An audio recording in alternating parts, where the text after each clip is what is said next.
আসসালামু আলাইকুম ভিউয়ার্স, এর জন্য সুন্দর একটি নকশি কাঁথার ড্রয়িং এর ভিডিও নিয়ে চলে আসলাম।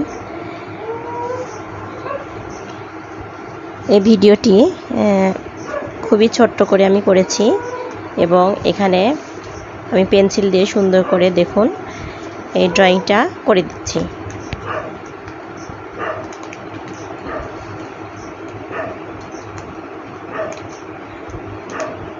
ড্রয়িংটা দ্রুত করার জন্য আমি প্রথমে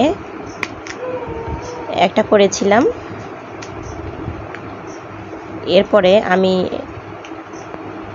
এটার নিচে দিয়ে তারপরে এর উপরে ড্রয়িংটা করছি।